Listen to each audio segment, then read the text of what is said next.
Imagina pasar horas, días, luchando para vencer a un jefe aparentemente invencible, solo para salir victorioso y sentir esa sensación abrumadora de alivio y logro.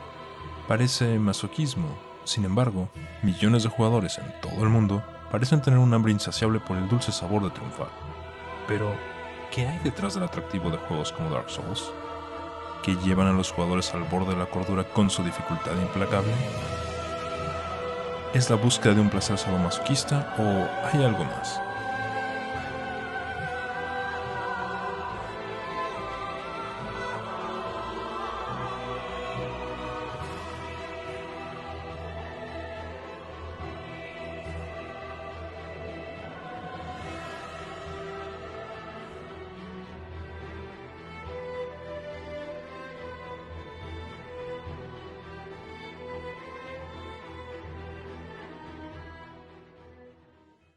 Los diseñadores de juegos constantemente buscan entender el proceso de diversión, el cómo brindar a los jugadores experiencias entretenidas y satisfactorias. Una manera de entender qué es divertido para los jugadores es clasificarlos. En el diseño de juegos basado en demografía, Bateman y Boone crearon una tipografía sobre los distintos tipos de jugadores. Conquistadores. Jugadores competitivos dispuestos a ganar a cualquier costo. Este tipo de jugadores disfrutan juegos con metas claras y la sensación de dominar en el juego o círculos sociales sobre el juego. Gerentes. Son jugadores lógicos, orientados a procesos, que disfrutan de desarrollar maestría en los juegos. Están dispuestos a volver a jugar un juego si las habilidades que adquirieron al terminarlo les permiten descubrir nuevas experiencias. Aventureros. Buscan descubrir nuevas y entretenidas experiencias. No son muy fans de los desafíos y prefieren experiencias constantes, poco demandantes que los mantengan entretenidos. Por último, participantes. Les gustan los juegos sociales como los juegos de mesa o la idea de experimentar un mundo alterno. Es importante mencionar que una persona puede tener características de distintos grupos, y los diseñadores de juegos tratan de proveer experiencias para todos. Esto lo podemos ver ejemplificado en Dark Souls. El juego ofrece una multitud de enemigos y jefes desafiantes. Uno tiene que explorar un mundo enigmático que cuenta su interesante historia mediante cinemáticas breves y descripciones de objetos. Esto ha llevado a personas a crear foros o incluso canales de YouTube dedicados solo a descifrar y hablar acerca de la mitología de los juegos. Por último, uno tiene que planear cómo armar a su personaje, qué atributos subir, aprender patrones de ataque, rutas eficientes para encontrar almas, etc. Los jugadores del tipo gerente pueden encontrar esto entretenido. El único grupo que no encontraría algo para ellos serían los jugadores del tipo participantes, debido a que Dark Souls es un juego de un jugador y el aspecto multijugador es PvP. Caracterizar a los jugadores nos ayuda a entender qué es lo que ciertas personas encuentran entretenido y las diferencias en sus preferencias, pero aún nos hace falta hablar sobre la experiencia que tiene el jugador y qué hay detrás de cómo esta experiencia de juego es diseñada. Una complicación, casi paradoja, es que las experiencias negativas en un juego están entrelazadas con las positivas.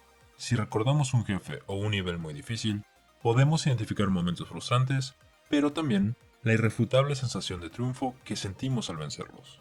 La teoría del flujo trata de explicar la relación entre las experiencias positivas y negativas, y cómo contribuyen en el entretenimiento para los jugadores. La teoría del flujo fue descrita por el psicólogo... ¿Pero cómo rayos esperan que sepa cómo se pronuncia esto? La teoría del flujo fue descrita por el psicólogo Mihai Csikszentmihalyi en 1975. En su estudio, entrevistó a personas con distintas profesiones, entre ellos jugadores de ajedrez, escaladores, cirujanos y pintores. Todos ellos eran considerados expertos en su campo, y propuso que el motivo detrás por el cual estas personas practicaban arduamente no era el dinero o la fama, sino la euforia que les brindaba realizar las tareas complejas y difíciles que son parte de su profesión. Estas personas utilizaron el término flujo para describir el estado mental enaltecido y mejorado que sentían cuando realizaban dichas acciones. Otras expresiones que aluden al término de flujo son decir que uno está en la zona, en el momento o muy concentrado. La experiencia de flujo también la podemos encontrar en el ámbito de los videojuegos.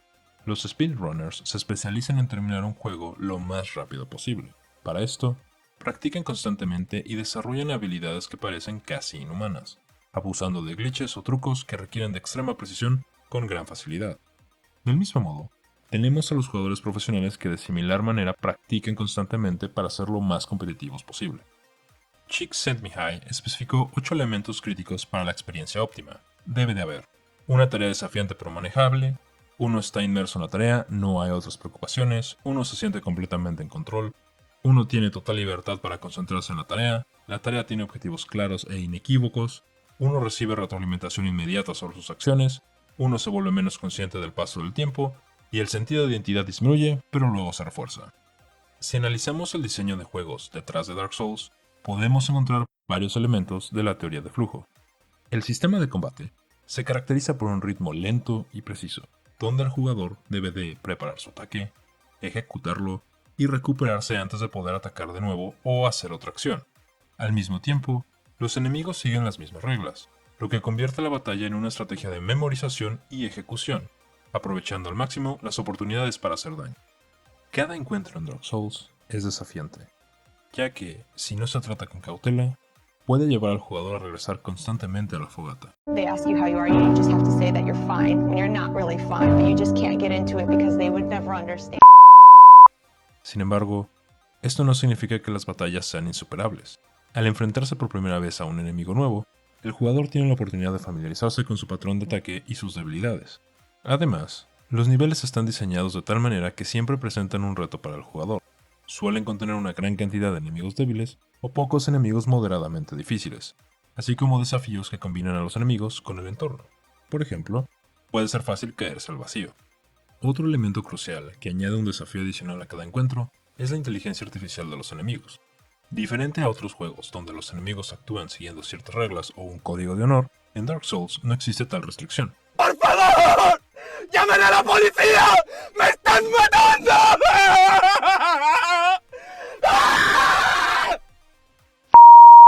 Si el jugador logra atraer la atención de múltiples enemigos simultáneamente, cada uno se esforzará por causar daño sin importar que otro enemigo también esté atacando al mismo tiempo. A pesar de que el combate en Dark Souls es lento, uno siempre siente que está completamente en control de sus acciones. Si un jugador pierde una batalla, generalmente tiene una idea clara del error cometido y sabe exactamente qué hacer para mejorar su estrategia la próxima vez. Por otro lado, cuando vence a un jefe, se da cuenta de que fue el resultado directo de haber jugado bien. El juego es muy claro en cuanto a la retroalimentación durante un combate. Si un ataque hace mucho daño, por lo general será después de una animación lenta pero poderosa, con un momento claro para esquivar y en ocasiones desviar el ataque, o hacer parry. El esquivar de manera precisa hace invulnerable al jugador y además lo reposiciona. Esto puede ser aprovechado para contraatacar. El desviar un ataque o ejecutar un golpe crítico van acompañados de un efecto de sonido y una animación que hacen que el jugador se sienta poderoso. Cabe mencionar que las mecánicas de juego para evitar daño o recuperarse están balanceadas con distintos atributos. Por ejemplo, esquivar está balanceado con el atributo de energía y su tiempo de enfriamiento, lo que significa que uno no puede girar indefinidamente y el personaje no es invulnerable durante toda la animación. Esta mecánica es tan simbólica en la saga de los juegos que inspiró a los creadores de Enter the Gungeon a nombrar su compañía Dodge Roll. Rechazar un ataque es, en mi opinión, una mecánica implementada para hacer aún más difícil el combate, pero también más satisfactorio.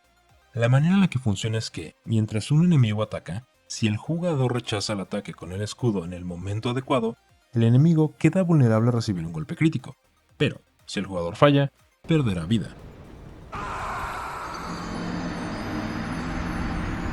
Para recuperar vida, uno tiene el frasco de estos, que contiene un número determinado de cargas. Cuando el personaje lo usa, no se puede mover, quedando vulnerable. Durante el combate, el jugador debe de decidir entre atacar o curarse, debido a que ambas acciones requieren que el enemigo esté distraído. Quiero aclarar que, para fines didácticos, se simplificó cómo funciona el sistema de combate. Este tiene diversos grados de complejidad dependiendo de factores como el tipo de arma, hechizos equipados, los diferentes tipos de enemigos, así como el entorno y la armadura del jugador. Todos estos influyen significativamente en cómo uno experiencia el combate. Volviendo al tema de la experiencia óptima, la hipótesis que Csikszentmihalyi postuló, a pesar de ser un buen punto de inicio, tenía deficiencias. No consideraba que una sensación de apatía surge cuando los desafíos son demasiado fáciles para la persona o bien si su nivel de habilidad es bajo en comparación con el desafío propuesto, o incluso si la tarea se vuelve repetitiva y monótona. Esto llevó a Massimini y Carli a proponer un modelo alternativo conocido como experiencia fluctuante, que posteriormente evolucionó para convertirse en el modelo de referencia en psicología de la experiencia óptima. La gráfica es fácil de entender y muy probablemente ya la han visto antes. Básicamente, propone que debe de haber un balance entre qué tan difícil es una tarea y las habilidades del jugador. Si la tarea es muy difícil y el jugador no es muy bueno, surge ansiedad, pero si la tarea es muy fácil o el jugador es muy bueno, surge aburrimiento. Solo cuando la tarea es lo suficientemente difícil con relación a las habilidades del jugador, es cuando ocurre la sensación de experiencia óptima o flujo. La forma en que Dark Souls fomenta la experiencia óptima es siempre presentando un desafío. En otras palabras, su dificultad es lo que lleva a muchos jugadores a percibir esa sensación de flujo o estado óptimo. No es perfecto y la habilidad y el conocimiento del juego son cruciales. Si uno no es bueno, puede sentir frustración rápidamente. Sin embargo, el diseño de su sistema de combate y sus enemigos fueron creados para garantizar que, con persistencia, los jugadores alcancen un equilibrio entre habilidad y desafío. En lugar de asegurar una experiencia óptima constante, Dark Souls está diseñado para proporcionar múltiples momentos de experiencia óptima e inevitables periodos frustrantes en medio. Si tuviéramos que graficar la línea entre habilidad contra desafío en Dark Souls, probablemente acabaríamos con una línea escalonada. Si uno tiene la paciencia de aprender y la determinación de no rendirse, logrará llegar a ese balance entre habilidad y desafío. Claro, tendrá que volver a prepararse para el siguiente encuentro. Es un proceso lento, pero poco a poco las habilidades del jugador le van a permitir triunfar independientemente de su nivel o equipo. Prueba de esto es la categoría de Speedrun No Hit, en donde los jugadores terminan todo el juego lo más rápido posible sin ser golpeados una sola vez. Sería muy interesante saber cómo esas personas logran volverse tan hábiles en un juego. Y, viendo de nuevo la gráfica, creo que hay una pista al respecto. Pero eso será tema para otro video. Gracias por escucharme, hasta la próxima, Dudasirok fuera.